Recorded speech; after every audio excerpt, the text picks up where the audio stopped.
Assalamualaikum dan selamat sejahtera. Kami dari Kumpulan 2 akan menerangkan proses temu bual yang telah dijalankan ke atas 6 orang kanak-kanak bagi memenuhi keperluan subjek SSE 374, kerja sosial dengan kanak-kanak, remaja dan keluarga. Kumpulan 2 terdiri daripada 6 orang ahli. Berikut merupakan senarai nama ahli kumpulan beserta nombor matrik.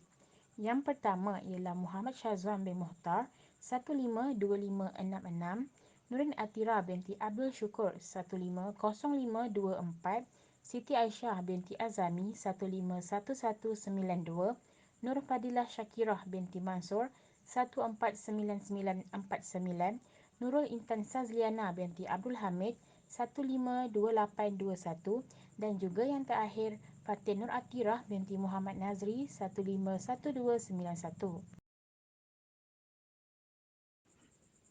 Proses temu bual yang dijalankan ke atas 6 orang kanak-kanak ini dapat dibahagikan kepada 3 bahagian, iaitu cara kanak-kanak dipilih dan didekati, halangan yang dihadapi dan juga cabaran ketika menemu bual kanak-kanak tersebut. Sekarang saya akan menerangkan bagaimanakah kanak-kanak dipilih untuk menjadi responden dalam kajian ini. Kami memilih kanak-kanak seramai 6 orang dengan mendapatkan kebenaran daripada ibu bapa masing-masing melalui borang persetujuan untuk menjalankan temu bual bersama anak mereka. Kami juga memastikan kanak-kanak yang dipilih terdiri daripada peringkat umur yang berbeza kerana tujuan kajian ini adalah untuk meneroka aspek kompetensi kanak-kanak berdasarkan pada peringkat umur yang berbeza.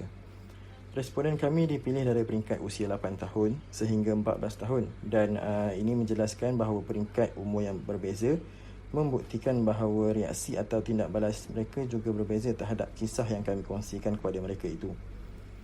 Kami memilih responden yang terdiri daripada kalangan adik-beradik, saudara mara dan kanak-kanak dalam kawasan kejiranan setempat.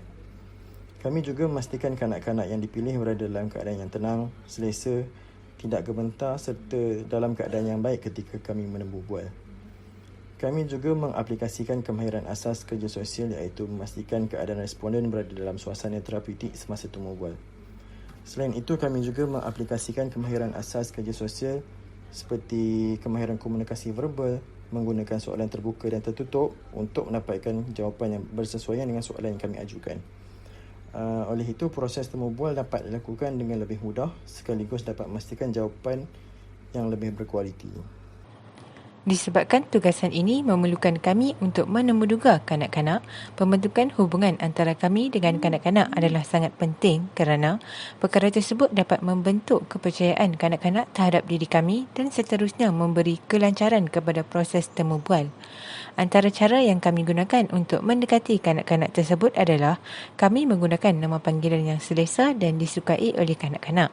Misalnya, semasa proses temu bual dijalankan, kami membahasakan diri kami sebagai abang atau kakak dan memanggil kanak-kanak dengan panggilan adik atau menggunakan nama mereka.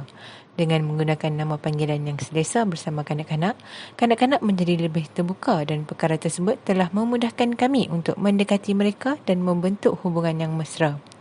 Selain itu, kami juga mendekati kanak-kanak dengan menggunakan eye contact semasa bercakap dengan mereka.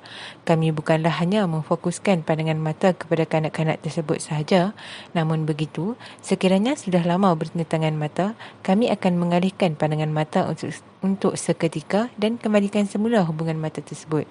Kami percaya bahawa hubungan mata dapat meyakinkan kanak-kanak bahawa kami merupakan individu yang mudah untuk didekati. Akhir sekali, cara yang kami gunakan untuk mendekati kanak-kanak semasa temu bual dijalankan adalah kami tidak menggunakan bahasa yang tinggi atau complicated yang membuatkan mereka menjadi kurang faham dengan apa yang kami katakan. Kami semua menggunakan bahasa yang mudah supaya proses penyampaian adalah berlaku secara terus kepada kanak-kanak. Sebagai contoh, semasa kami melakukan temu bual, kami telah memulakan temu bual tersebut dengan bertanyakan khabar, umur ataupun keadaan mereka. Setelah selesai dengan soalan-soalan sebegitu, kami telah meneruskan perbualan bersama kanak-kanak kepada mesej yang sebenar di mana kami telah kongsikan kepada mereka mengenai suatu cerita dan memberikan masa kepada kanak-kanak untuk memahami kisah tersebut. Kemudian, barulah kami meminta maklum balas daripada mereka dengan bertanyakan soalan-soalan berkaitan cerita tersebut. Kami membentuk perbualan yang terus kepada kanak-kanak adalah untuk mengelakkan kanak-kanak daripada keliru dan tidak faham dengan apa yang kami sampaikan. Dengan menggunakan bahasa yang mudah dan perbualan yang terus bersama kanak-kanak, masa yang diambil oleh kami untuk mendekati mereka adalah lebih singkat dan efisien hingga melancarkan proses temu bual yang dijalankan. Assalamualaikum warahmatullahi wabarakatuh. Nama saya Fatinah Atira binti Muhammad Nazri, nombor matrik 151291. Saya akan meneruskan penerbitangan bagi halangan yang terdapat ketika sesi temu bual. Poin yang pertama, ibu bapa bimbang disebabkan oleh kes COVID-19 yang masih lagi aktif. Kembangan ibu bapa terhadap faktor kesihatan anak juga merupakan antara halangan yang terjadi ketika sesi temu bual hendak dijalankan. Memandangkan kes COVID-19 di Malaysia telah masuk fasa endemik, tetapi wabak ini masih lagi aktif. Poin yang kedua, ibu bapa amat khawatir jika anak mereka akan dijangkiti wabak tersebut setelah menjalani sesi temu bual. Hal ini menyebabkan ibu bapa masih lagi ragu-ragu untuk membenarkan sesi temu bual bersama anak mereka dijalankan. Tambahan pula, wabak ini mudah dijangkiti oleh kanak-kanak. Poin yang ketiga, walau bagaimanapun, proses temu bual berjalan lancar setelah penjelasan diberikan secara terperinci kepada pihak ibu bapa. Perkara ini menjadi isu antara pelajar dan ibu bapa. Responden akan tetapi selepas saya menjelaskan bahawa sesi temu bual ini akan dijalankan secara tertutup dan mengikuti garis panduan COVID-19 yang telah ditetapkan oleh kerajaan seperti memakai pelitup muka dan menjaga penjarakan sosial. Setelah itu, ibu bapa responden mendengar penjelasan yang diberikan oleh saya.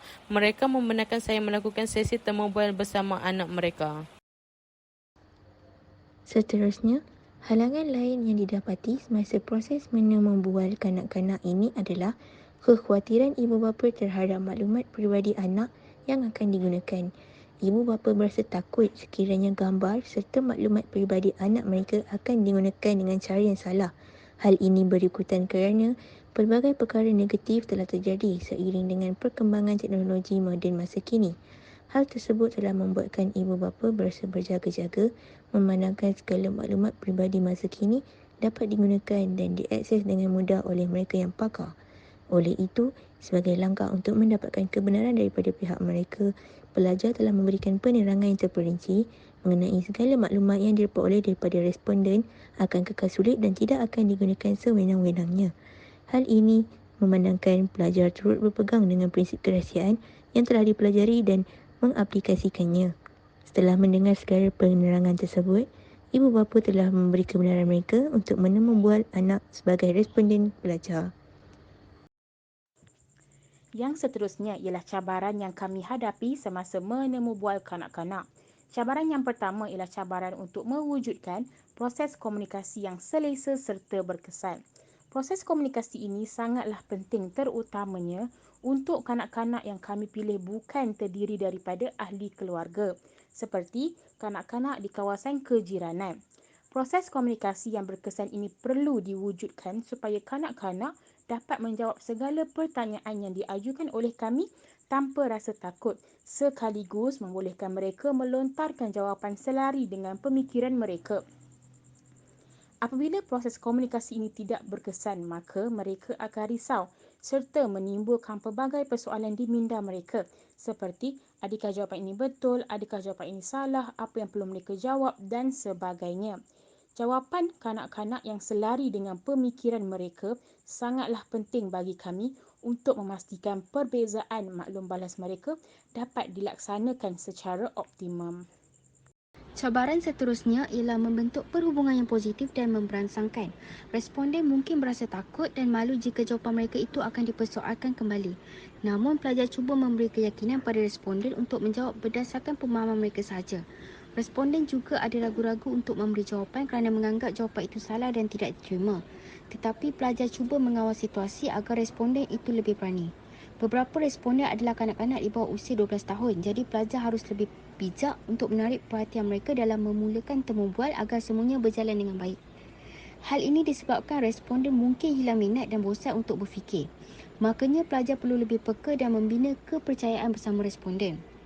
Masa untuk menemu bual juga perlulah sesuai agar responden lebih fokus dengan setiap soalan. Masa yang diambil untuk temu bual juga tidak terlampau lama, biarlah lebih ringkas dan santai. Masa pemilihan untuk menemu bual bukan pada waktu yang mengganggu agar responden tidak merasa tertekan. Sekiranya pelajar bertindak terlalu serius, berkemungkinan ikatan hubungan yang dibentuk dirasakan tidak selamat dan kurang kondusif. Responden memerlukan aura positif agar perkembangan kognitif mereka dapat berkembang secara menyeluruh. Dengan cara membina suasana yang memberansangkan bersama responden, ia akan memudahkan lagi objektif sesi temu bual itu dicapai. Demikianlah pembentangan kami tentang proses temu bual yang dijalankan bagi kursus kerja sosial dengan kanak-kanak, remaja dan keluarga. Sekian, terima kasih.